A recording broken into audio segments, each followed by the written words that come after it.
biggest fish on the planet, the whale shark. Its cold water relative, and the second biggest fish on the planet, the basking shark.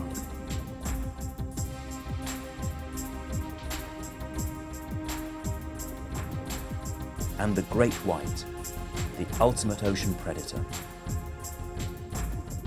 All three are gigantic sharks, but even today we know virtually nothing about their secret lives. Where do they go? What do they do? We have no idea. It's one of nature's greatest unsolved puzzles. But advances in satellite technology are now on the verge of disclosing the secrets of these ocean giants.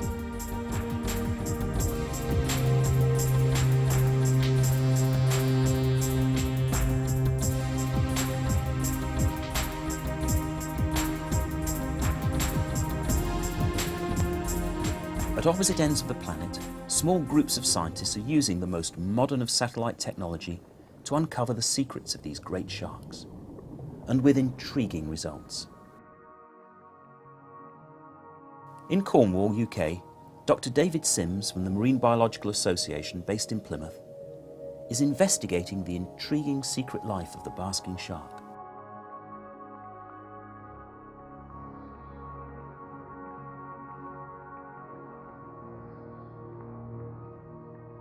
While in the southern Indian Ocean, David Roat and his team from Marine Conservation Society Seychelles are researching the behaviour patterns of the whale shark.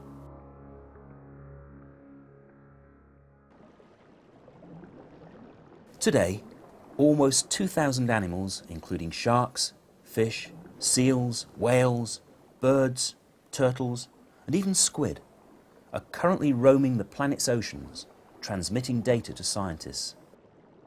Data that will be essential in securing global understanding of these species and contributing to long-term and viable conservation and fisheries programs. Yet although the whale shark and basking shark are our biggest sharks, little's known about them. And intriguingly, although these huge sharks have a lot in common, the scientists are discovering massive differences in the behaviour patterns of these creatures, facts that will be essential in securing their survival.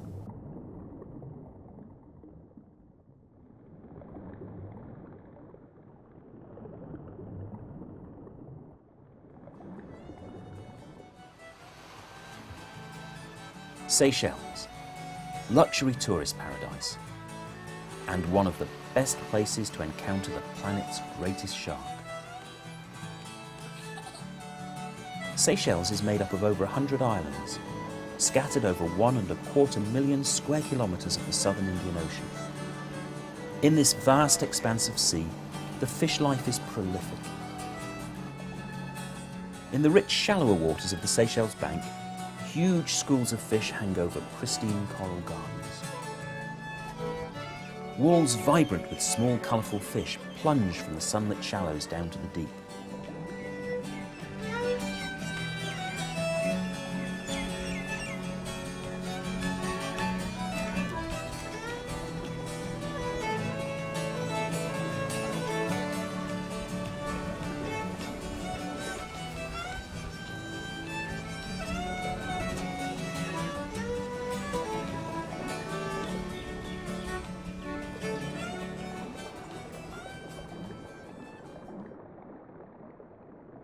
And off the edge of the plateau, the unexpected can and does happen.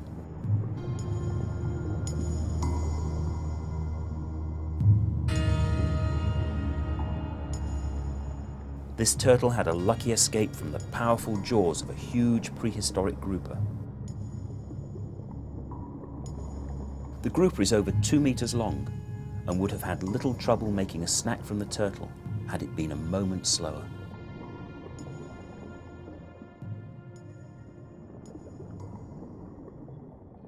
There are plenty of sharks in this rich feeding ground, but it's also where researchers come for encounters with a very special shark.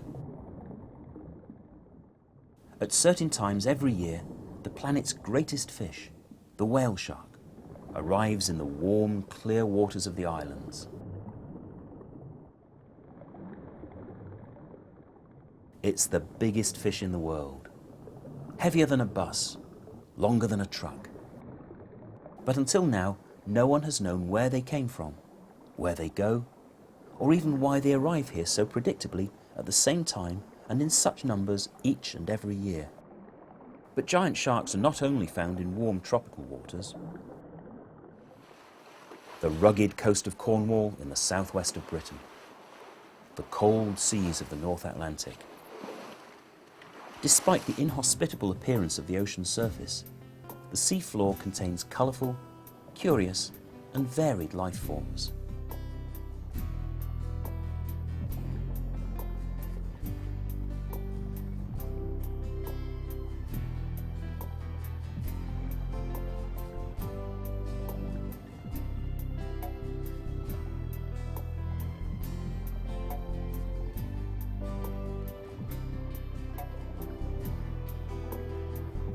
Even in these cold northern waters, slow-growing corals survive, between which dogfish lays. Dogfish are members of the shark family, but it's another member of the shark family that researchers have come here to find.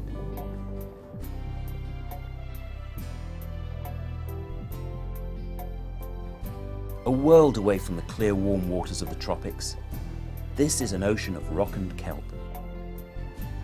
It's the domain of the seal, whose thick fur and blubber-coated body insulate it from the coldest of conditions. Among the kelp they thrive. It's also the domain of the dolphin, with superpods numbering in their thousands gathering just offshore.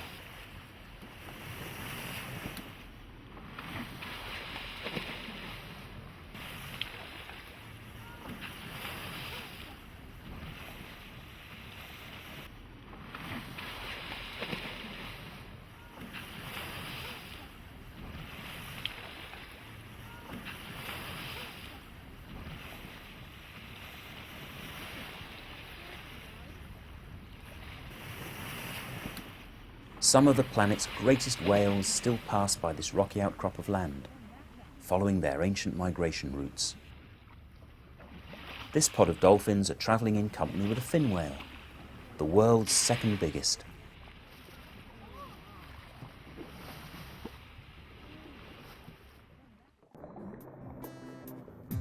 Summer is the time of the arrival of one of the ocean's strangest wanderers off Cornwall shores.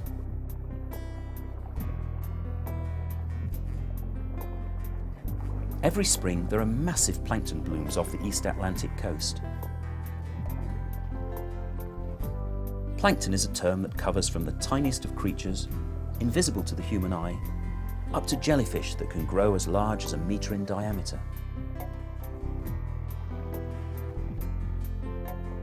The first indicators of the arrival of the plankton are huge jellyfish drifting on the currents.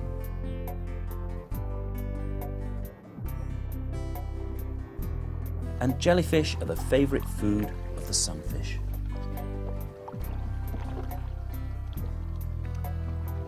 It's difficult to understand how this bizarre creature has evolved.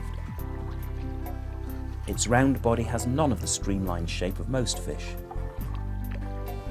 But the sunfish are here to feed on the rich annual harvest of jellyfish.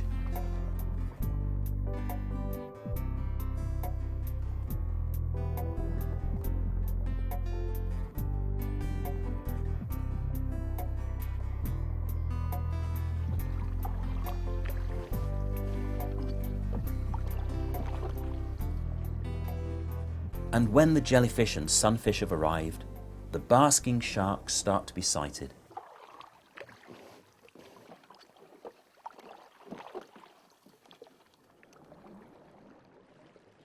It's the planet's second biggest fish, and every year they're seen in large numbers, grazing among the densest plankton concentrations. The mysteries surrounding these sharks are similar to those surrounding the whale shark. Where do they come from? And where do they go for the rest of the year? The prevailing theory for the last century has been that basking sharks hibernate, migrating to the cold depths of the Atlantic abyss, rising again in the summer to feed in the warm surface waters. That was the way fishermen could explain their apparent total disappearance in the winter months. But no one really knew. It's one of nature's strangest anomalies that some of the planet's greatest and hugest creatures exist solely by feeding on the tiniest. Neither of these giants feeds on fish. Instead, they survive on a diet of plankton, the smallest part of the oceanic food chain.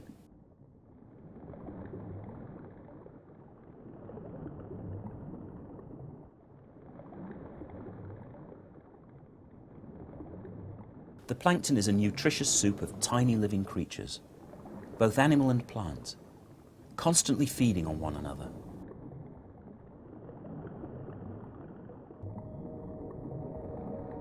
Plant plankton is known as phytoplankton and lives near the surface of the sea, where there's sufficient sunlight for photosynthesis to occur. Just like plants on land, phytoplankton needs to draw energy from the sun to grow and survive. Animal plankton is known as zooplankton. These can live at varying depths, not just at the surface, and often carry out regular vertical migrations of several hundred meters from the deep to the shallows in a single day. Whale shark and basking shark will both be found feeding in areas of high concentrations of specific types of plankton.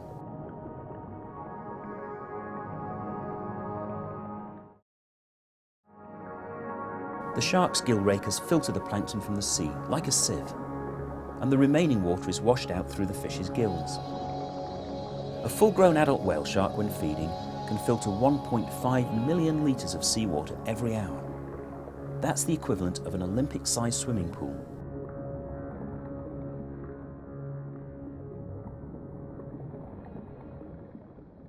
And although to human eyes there's nothing to see in the water, the sharks strain huge amounts of nutritious plankton from every mouthful that they filter.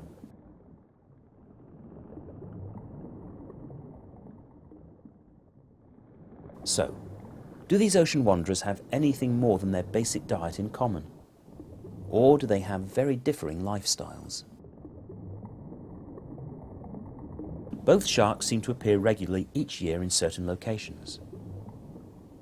The peak season for whale shark around Seychelles is between August and November, and the basking shark appear off Cornwall in early summer in the northern hemisphere. But the more we learn, the more intriguing are their very different lifestyles. These sharks grow almost as long as the giant whales. The basking shark can grow as long as 12 meters. That's the length of the average bus. While the whale shark can reach around 21 meters. That's the equivalent of 11 fully grown men lying head to toe, or not much less than 2 buses parked end to end. Whale sharks are found in all tropical waters of all the world's oceans, while basking sharks are found in cooler temperate seas. Both sharks give birth to live young, although this fact is only known from the dissection of dead sharks caught by fishermen.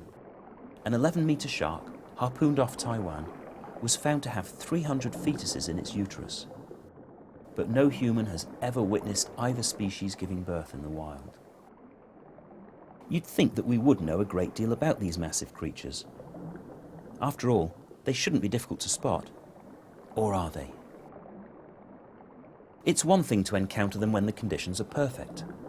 On a flat, calm day, the basking shark's huge fin makes it easy to spot. But once they sink below the surface, we're going to lose them. The sharks are virtually impossible to find when they're submerged even just a couple of meters. We can hardly swim behind them in their ocean wanderings to observe their behavior.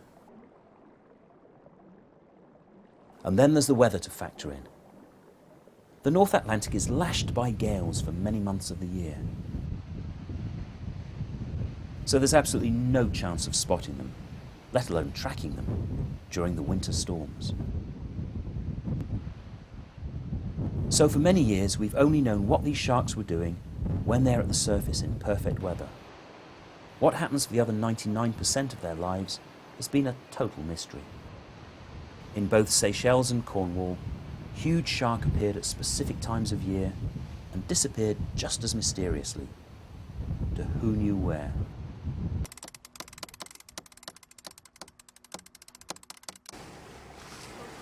Colin Speedy has spent several summers sailing off the Cornish coast with a crew of volunteers, recording every sighting.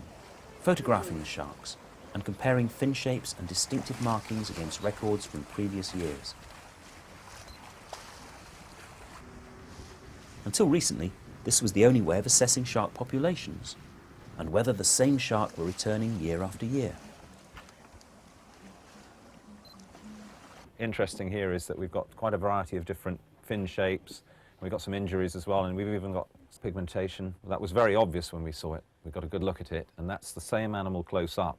Yeah. This one shows you quite how different the fin shapes can be. There's two examples there. Initially, in Cornwall, tracking them was a matter of luck. Could researchers recognise individual fish with enough certainty to establish that these were the same shark returning every year? Seychelles researchers also found that photographing fins helped in identifying individual whale sharks. Some sharks have uniquely shaped fins. Others have cuts and nicks to the fins that made them easy to recognise if seen again. But in Seychelles, they didn't just have to rely on fin identification. Unlike the cold North Atlantic Ocean, here the water is warm and clear, so it's far easier to get in the water with the sharks and to see them. So specialist tags were developed to be attached to the shark to enable a more accurate identification of individual animals. It's been a long learning curve to find the best type of tag to use. The first prototypes were known as spaghetti tags. David Roat of the Marine Conservation Society Seychelles explains. It's a stainless steel head and a stainless steel wire trace, and then right at the end here is an identification number. But imagine how close you have to get to a tagged shark to read these. So a new type of tag was developed, a laminated plastic tag. These were easier to read, but had their own problems. David has the remains of a tag that was actually cut off a shark. It was completely covered in barnacles and marine growth, and when we cleaned up the fragment, this was all that was left. The tags would perish and snap, making it impossible to identify the shark. So a more flexible tag was developed to avoid these problems. And in fact, this is the next one to be put into one of the sharks, and it shows you how we have a stainless steel wire trace which is wrapped in heat shrink tubing to protect and to stop any sharp edges. It's held on to the shark into the shark's thick dorsal skin next to the dorsal fin by a titanium anchor dart. And this dart must be sharp enough, when fired by a spear gun, to penetrate a shark's skin of up to 11 centimetres thick. And when the shark's found, it's all about fin power. Snorkel to the shark and attach the tag, always on the left side, just below the dorsal fin. The shark seems untroubled by the dart, a mere pinprick to this huge fish. And the tags are easy to read, provided someone actually sees the shark again. Because even the best of placard tags still only help snorkelers to recognise the shark if the shark is actually physically encountered again. And even then, all they can tell science is that these are the same shark that were tagged in previous years, and so the shark were returning to the same waters each year at the same times. But the lives of the shark when they were out of sight still remained a total mystery.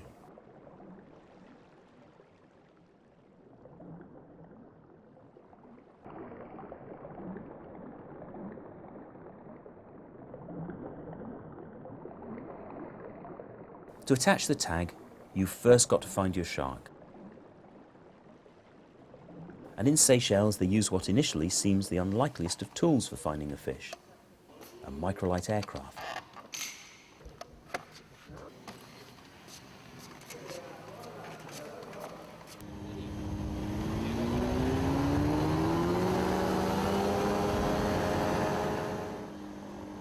Flying whenever conditions allow from Mahe International Airport, the pilot uses his GPS to follow a grid search pattern, covering huge areas of ocean.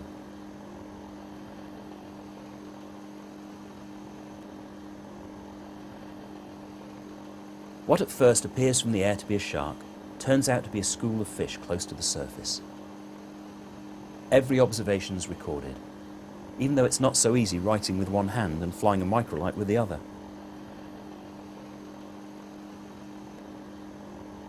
Checking the GPS the pilot resumes his search pattern.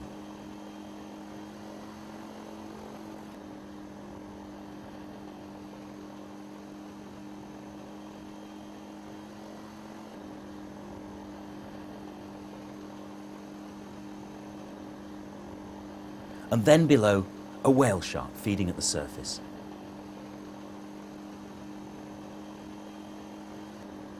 Banking sharply for a second look, the pilot logs the shark's position and radios the tagging team to torque their boat into position.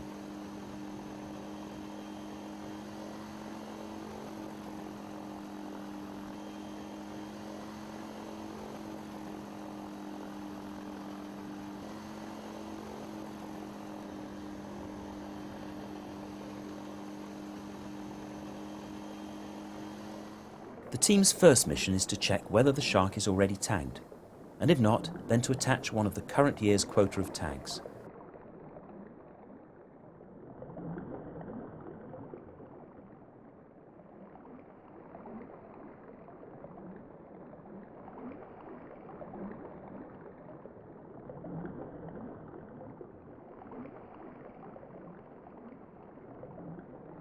Then they collate any extra information about the shark. They measure the size of the dorsal fin, record the shark's behaviour, note any scars or other distinguishing features, and of course take the opportunity of photographing the shark.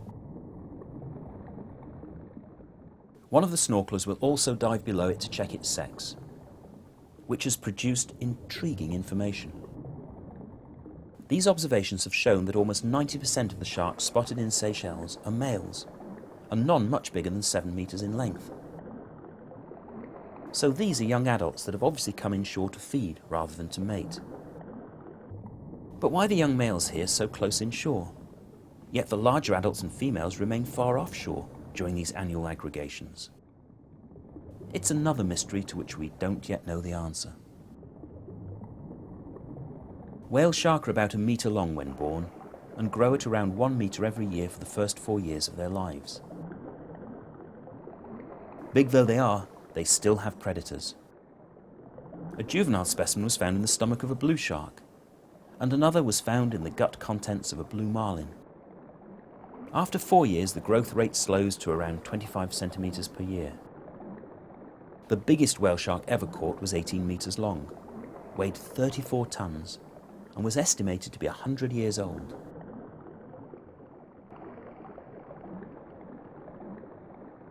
So the males aggregating in Seychelles are just teenagers. Researchers speculate that some form of primeval pack instinct drives them back here every year. But no one really knows.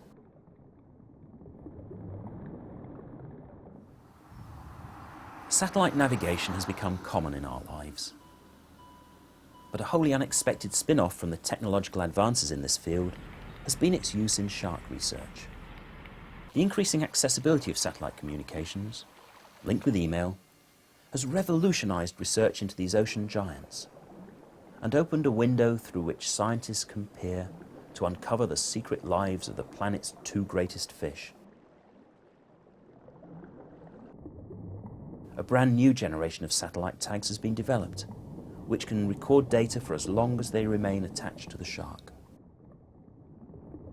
Okay, this is a pop-up archival transmitting tag, and it consists essentially of a mini computer which acts as a data logger, and some buoyancy so that it will float, and also the antenna which will enable signals, data to be transmitted to satellites.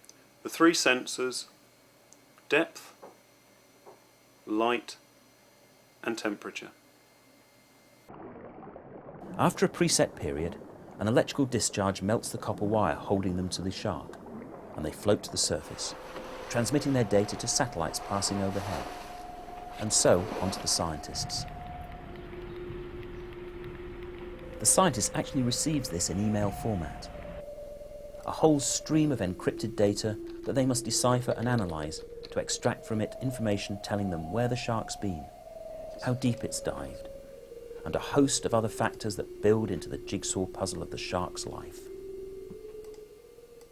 We do now virtually travel with the shark 24 hours a day, 7 days a week, all the time collating information about its every move. The new technology has already disclosed details of an incredible journey about which we would otherwise have known nothing. Researchers in South Africa are using similar satellite technology to discover the secret life of perhaps the most fearsome shark in the ocean. The great white shark, the very pinnacle of the food chain. Found in specific regions, are these just localized groupings? Or is there just one worldwide population of great whites scouring the world's seas? We don't know, though maybe a female great white, nicknamed Nicole, tagged off South Africa, has given us some answers. Soon after being tagged in the southern Atlantic Ocean, Nicole headed round the Cape and eastwards into the vast Indian Ocean, following an almost direct route towards Australia. 3 months and an epic 7,000 miles later, she was swimming just a mile offshore at Exmouth, Western Australia. Though during her voyage she'd at times swum as deep as over 1,000 metres, for most of her voyage she'd swum on the surface, laying herself open to the dangers of fishing all along the route. Why did she make the journey? It couldn't be for food, as the seal colonies in the region in which she was tagged make it one of the richest feeding grounds for shark on the planet. So scientists speculate that it could be for mating, which raises the fascinating possibility that there's just one global population of great whites, rather than isolated breeding groups. The information gleaned from just this one tag could rewrite the books on what we'd thought to be the life history of these incredible fish. Even more astonishing is the fact that 8 months after first being tagged, Nicole was spotted again off the South African coast. Nicole had come home, a return journey of at the very least 12,500 miles.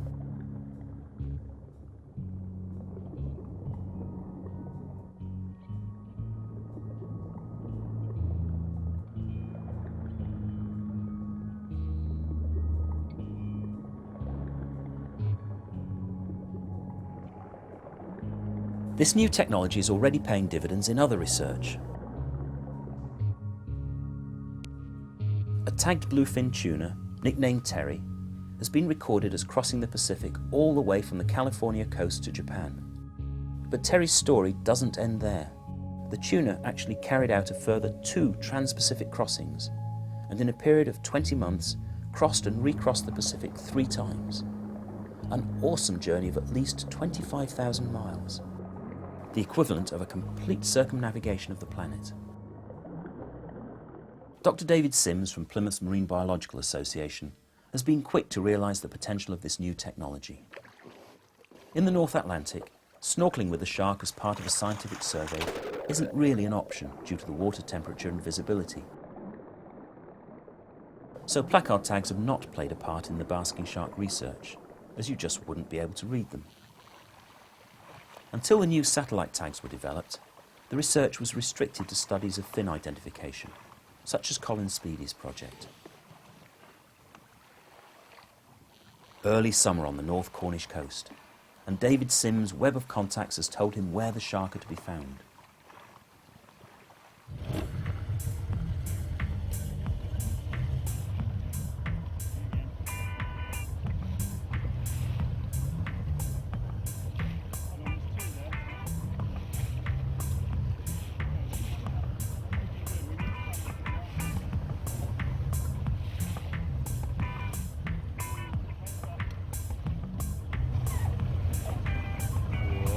But today luck's not on his side.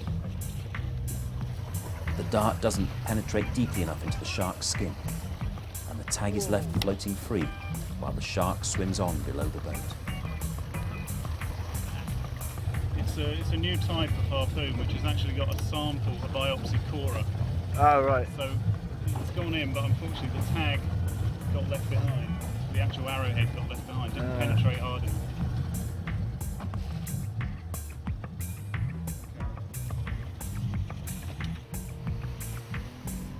David prepares his other tag for a second chance at the shark.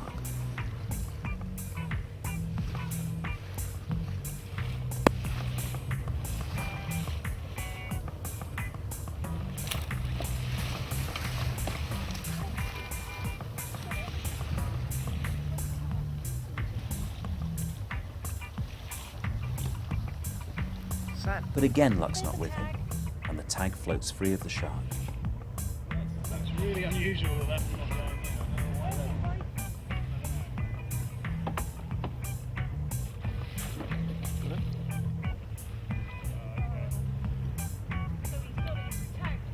He's tagged but not, if you see what I mean. Oh, no. Is it the same problem again? This time it's a Absolutely different gutted. problem. This time the dart did penetrate the shark's skin, but the cable attaching the tag to the dart has snapped. So it has to be a fibrous link so that it burns. So that's what broke. It was that sort of thread. Is that the timed release, is it? That's right. Yeah. And those were the only two encounters for the day. The shark disappeared from the surface, and a long day of searching the area didn't result in a single further sighting. Shark research can be a very frustrating pastime. 2 weeks later, off the South Cornish coast, David gets a second chance. A large group of basking shark had been spotted out towards Land's End, the most westerly tip of Britain. Heading out to sea from the small fishing harbour of Porthleven, and having ironed out the technical problems, David hopes for a more successful day.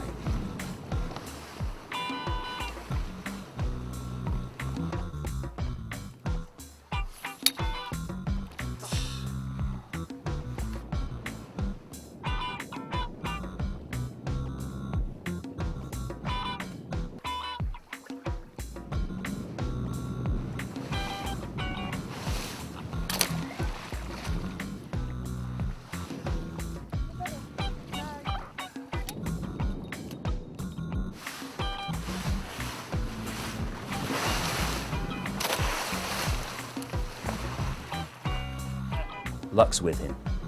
He succeeds in attaching satellite tags to 3 sharks.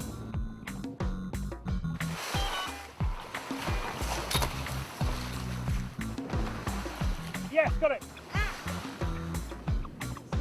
Yep, got it. There it is.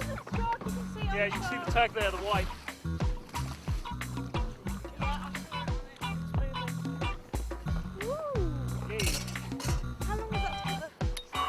That tether was 2 metres, and it was halfway between the first dorsal and the tail. So, you know, that's going to be a 6 metre, 6.5, 7 metre fish. In the months to come, the tags will be continually recording valuable data, which, when transmitted to him, will add further to his store of information about these ocean giants. Until recently, there were commercial fisheries for basking shark off the British coast. The shark were fished mainly for the oil from their massive livers. Up to 1/3 of its body weight is its liver. In the 19th century, the fishery was so important that London's lamps were lit for a long time by basking shark oil. The last fisheries are now closed, as recently as the 1970s off Scotland and the west coast of Ireland, and basking shark are a protected species in British seas.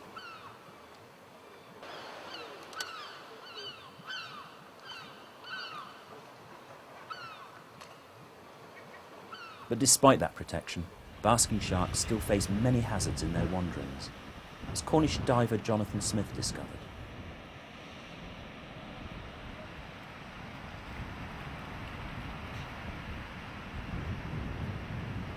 We were diving off the south coast of Cornwall in some eelgrass beds, about 10 metres of water, and we chanced upon a gill net set across the eelgrass beds, and it was very obvious that there was a large fish caught up in the net.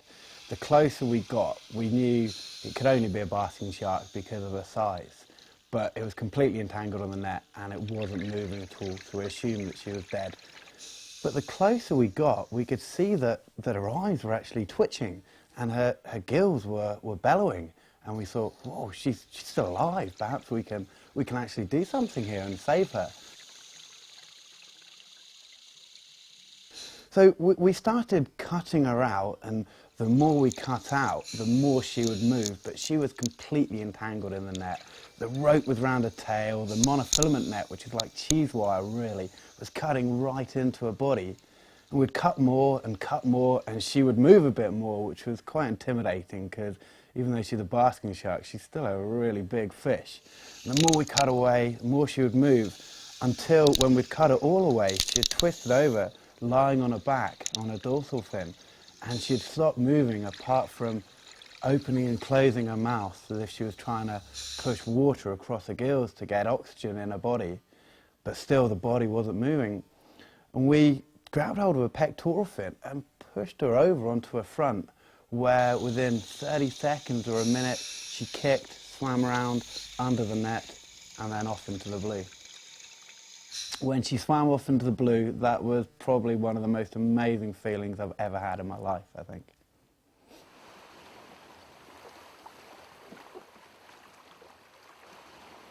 This shark wasn't so lucky.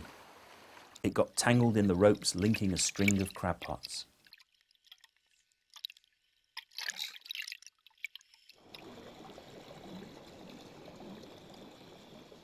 Rather than cut his ropes and lose his pots, the fisherman hacked off the shark's tail. Helpless, the shark was left to die, eventually being washed up on a popular tourist beach.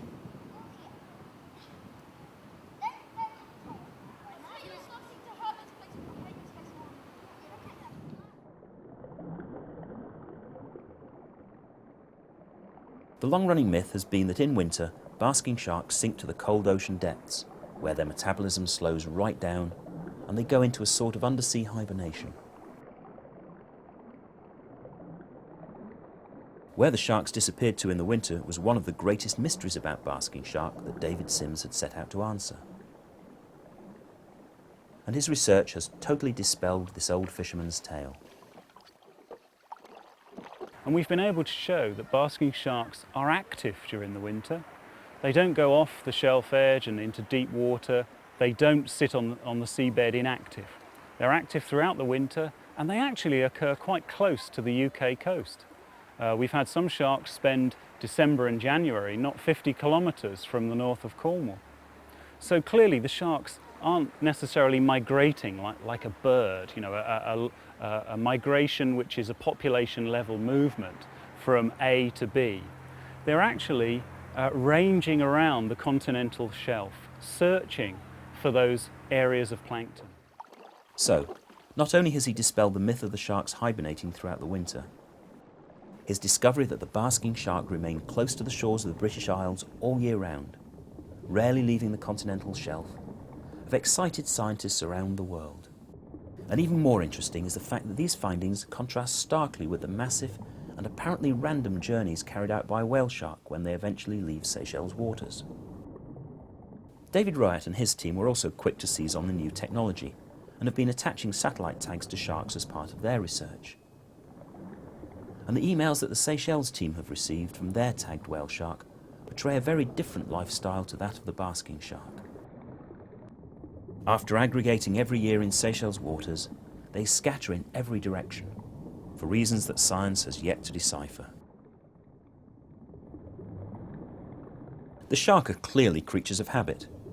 Of the whale shark identified in Seychelles, up to a quarter of those tagged are seen there again the following year. And it could well be a much higher proportion that actually return each year, as many may return but simply not be spotted. But where do they go when they're not in Seychelles?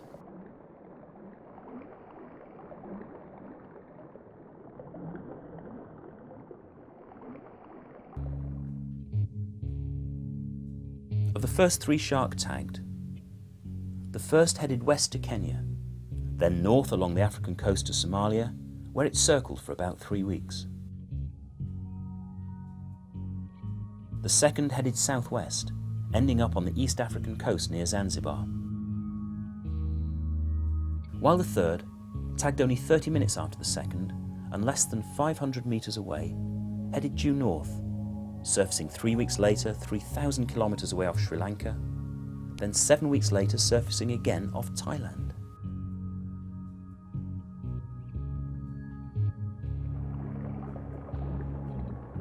And it's when they carry out these massive ocean journeys that danger arises.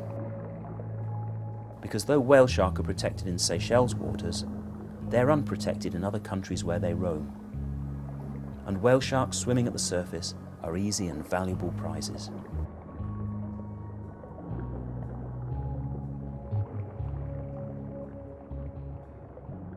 Unlike the basking shark, which is subject to few active fisheries, whale shark are hunted in many of the regions that they're found, particularly in Southeast Asia. To Indian fishermen, catching a whale shark is like winning the lottery. First, the huge dorsal, pectoral and tail fins are hacked off. These attract huge prices on the Asian markets, where they'll be used in the production of shark fin soup. Then the rest of the shark is butchered. It's a slaughter that's being repeated in many other ports and harbours around the coast of the Indian subcontinent. And this is why the research is so valuable. When giant fish migrate such massive distances, it's little help if they're only protected in certain parts of their migratory trail to be slaughtered elsewhere. In some countries, like Australia and Seychelles, whale shark are protected and they're a valuable tourist attraction. In other countries, particularly throughout Southeast Asia, they're hunted either for their fins alone or also for their meat and the oil from their livers. Statistics are hard to discover, but in Taiwan alone, at least 100 whale sharks are believed to be fished every year. So the information the researchers are gathering will help to secure international agreements on protection for these ocean giants along the whole route of their migratory wanderings.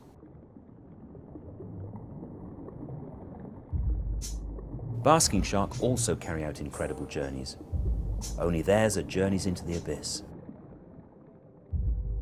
To feed, the basking shark carry out massive deep dives.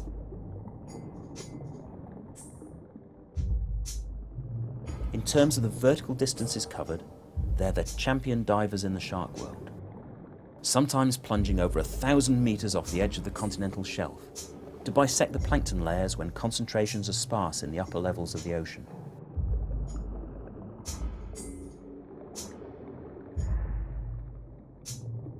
Whale shark, in contrast, tend to remain in the surface waters, tagged sharks spending almost half of their time shallower than 10 meters and 98% of their time less than 50 meters deep. And of Nicole, the great white is typical. Though great whites may dive as deep as over 1,000 meters, it appears that they too spend the majority of their lives at or very near the surface. Basking shark are also great travellers. They voyage many hundreds of miles to feed in the areas of the greatest plankton density, following the plankton like dogs on a scent trail, or like other shark would follow blood from a wounded prey. They often circle the whole coast of Britain, seeking the highest plankton concentrations. But the basking shark rarely leave the continental shelf surrounding the British Isles, except to dive for layers of plankton deep off the edge of the shelf. None of those tagged have carried out transoceanic odysseys comparable to those of the whale shark.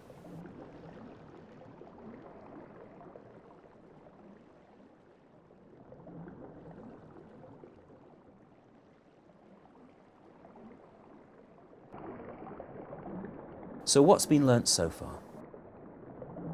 The findings from Seychelles and Cornwall have provided insights into the shark's secret lives, and also shown how different are the lifestyles of these two apparently similar ocean giants.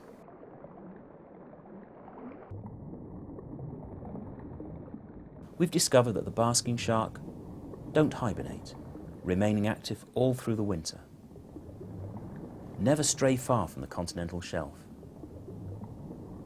remain around the coast of the United Kingdom all year, and carry out massive deep dives. The Seychelles research shows a very different lifestyle for the whale shark.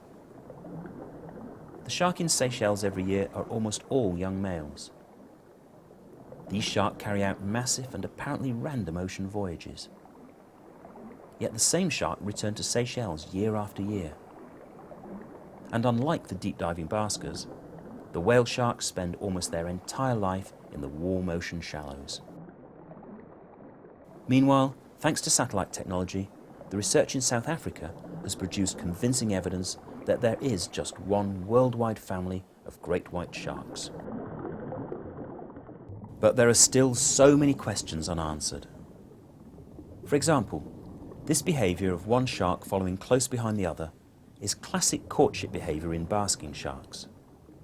But no one has ever witnessed their mating. We still have no idea where the young are born or where they live until early adulthood.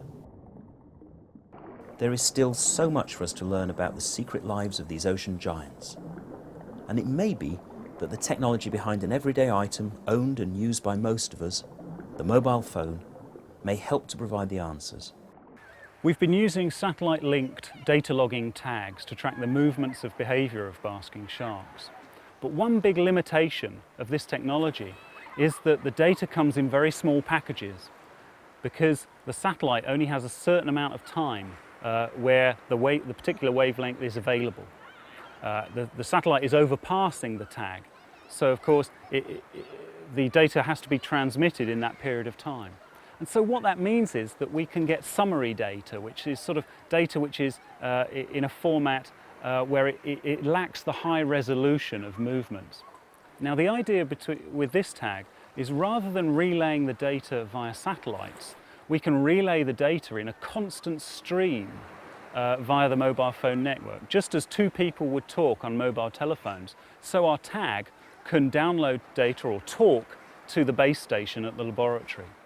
And this is great for giving us that high resolution data that shows us about the decisions of the animal and how it structures its time and how it responds to changes in its environment, like the distribution of food or temperature, for example.